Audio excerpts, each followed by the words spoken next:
Hi guys, welcome to Webology Learn for Good. I'm Aakash Biswas and let's get started with CSS tutorial 12. So, in this tutorial we're going to look at layout and how we can use how we can present and make a layout look good with CSS. So we are going to look at the width and max width properties, and we'll be using width, max width and margin auto properties. So setting the width of a block level element will prevent it from stretching out to the edges of its container. Okay. Then the margins can be set to auto to horizontally center the element within this container. Okay, so this is very important. Okay, we are going to look at this when I do CSS coding, and you see the magic of using the margin auto property.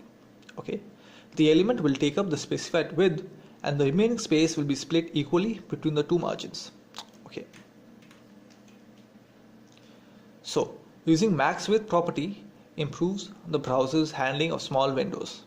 Okay, and this is important when making a website or a web application which is used on small devices like smartphones and as well as tablets, because the screen size of a smartphone and a tablet is much smaller than a monitor. Okay, so that's why it's useful to use the max width property. Okay guys, so here I have Notepad open, and as you can see over here I've created a container, okay, a div element, and inside that I've put two paragraph elements, and there are two sentences. Okay, so now I'm going to create or set the width of this container, okay, with the width property. So let's go ahead and do that. As this div element has an ID attribute whose value is first para, I'm going to use the hash character and write first para, and then within that I'm going to apply the width property. Now I can set the width of this container, okay, to the size I want. So I just put 10, okay, and let's see what happens. So now I've saved and refresh. See, something as silly as this has happened. Okay, the width has really reduced, and these two sentences in the P element has kind of become to a horizontal sentence. Has become a vertical sentence, sorry, instead of a horizontal sentence. So let's increase the size of the width. Let's put it to 100 pixels. Still too small, right? Obviously I've zoomed it so it's become clear. How about setting it to say 500? Okay. No, this is a lot clearer. Okay, so this is how you can use the width property and set a specific width of an element. So it's much more useful, and it's done properly the div element, because the div element acts as a container, okay, for certain sections of your website. Say if you have a blogging website and you have a lot of contents, different types of content. You have the main content, the main blogging area, then on the side you might have a table of contents, then you might have ads, then you might have certain links to other websites and other blogs. So you want to logically divide your website or a web page, okay, into these sections. That's why you use the div element to logically divide your website. Okay, so let's move on.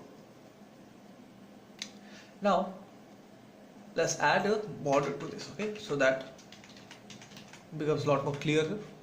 Okay, 1 pixel solid.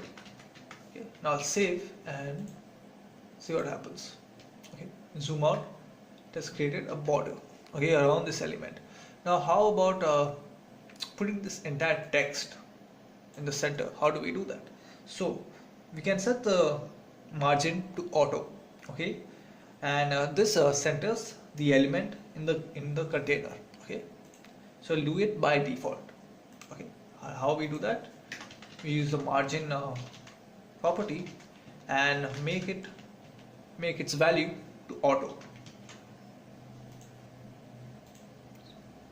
Okay, so this has centered the entire element, not just the text within it, but this entire container, this entire div element has been centered in this web page. So if I increase on the right and the left, you see it'll be in the center. So however big your monitor size will be, if you use the margin auto property, the margin property and the auto value, it automatically calculates the height and width and the size of the monitor, as well as the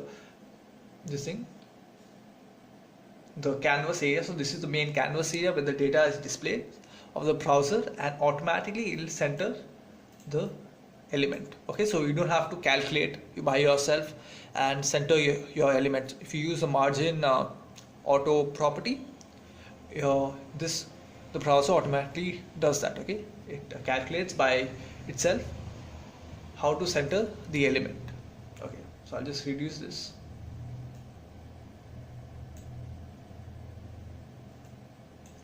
So now let's have a look at the max width property. So this is a max width property, max width value.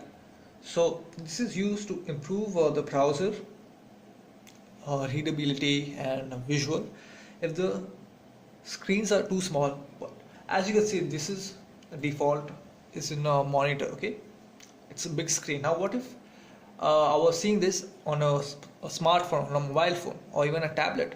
The screen size would be much smaller, right? So here, instead of width where I put 500 pixel, I'm going to change the value to max width. Okay. Oops. And refresh. There you see, it has created the maximum width. It has taken the maximum width of the canvas area of the browser. Now if I say reduce this area, okay, of the browser,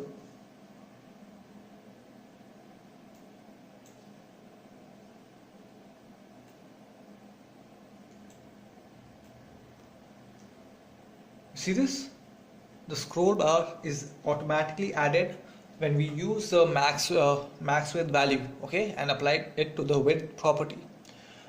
So this is very useful. Okay, the scroll bar is automatically added.